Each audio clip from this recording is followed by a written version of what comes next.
Roger showed me this concept design of what was happening at University Park Airport and what they're planning. But there's a lot going on here, so let's take a closer look.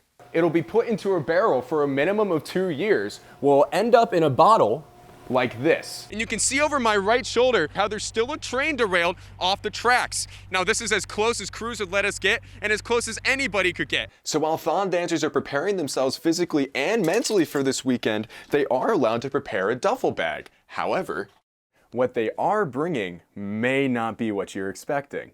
But after winning a much-needed tune-up game last night, the Nittany Lions look to take this momentum against a Big Ten rival in the Ohio State Buckeyes. AJ, you were at that game. Tell us a little bit about the in-state rivalry. Absolutely. Thanks, guys. Well, it was a little chilly for baseball last night, but that didn't stop fans from showing up for not only baseball, but for their dollar dogs. Let's take a look.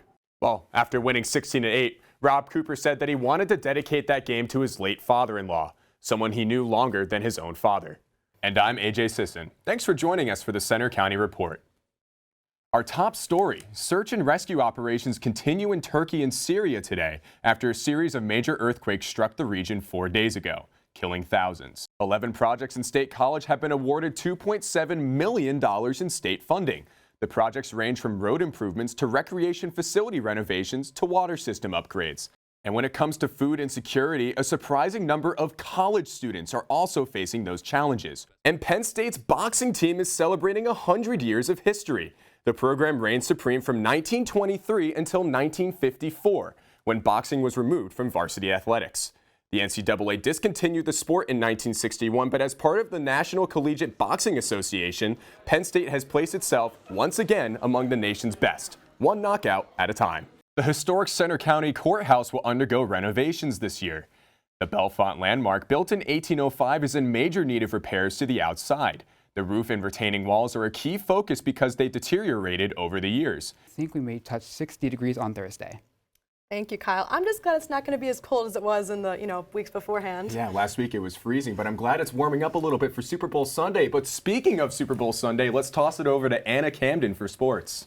Well, my mom loves Carrie Underwood, so she's quite jealous that she can't be here tonight. Well, will you at least be going to the show tonight, AJ? Unfortunately, I couldn't get a ticket in time. Oh, man. Colorado lawmakers voted on Thursday to initially approve the study of a special type of charcoal.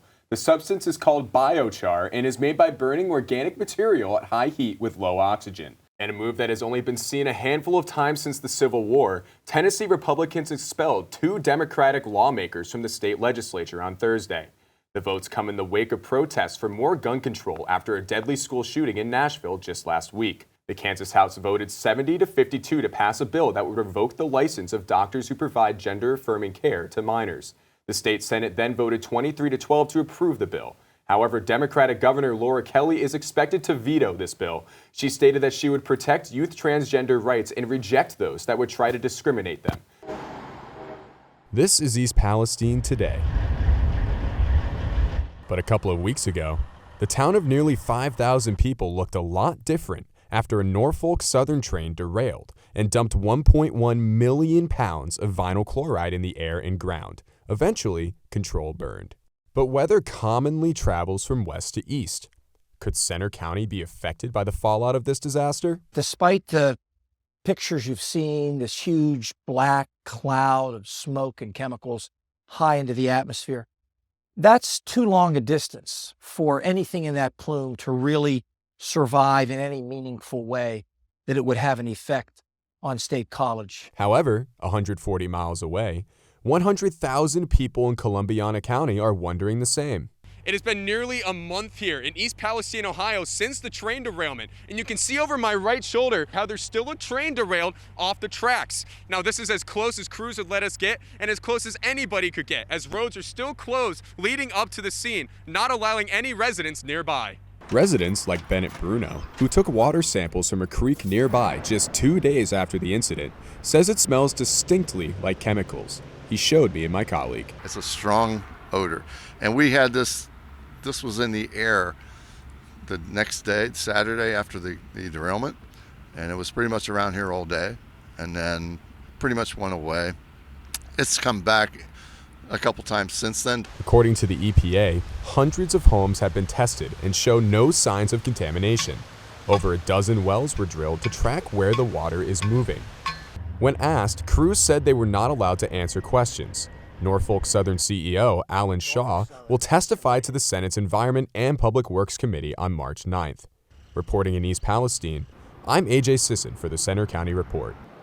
Passenger numbers at University Park Airport are rebounding quickly after COVID, since their record of 173,000 flyers in 2019. Airport officials say their plan to attract more flights will return numbers to pre-pandemic levels. There is a proposed project to look at the feasibility of adding passenger boarding bridges, to benefit passengers and the airlines. Rogers showed me this concept design of what was happening at University Park Airport and what they're planning. But there's a lot going on here, so let's take a closer look. Currently, there's room for 3 planes at the boarding gates. Passengers must board planes by crossing the tarmac and climbing a staircase. But the plan is to increase that capacity to 6, with these 3 gates using boarding bridges.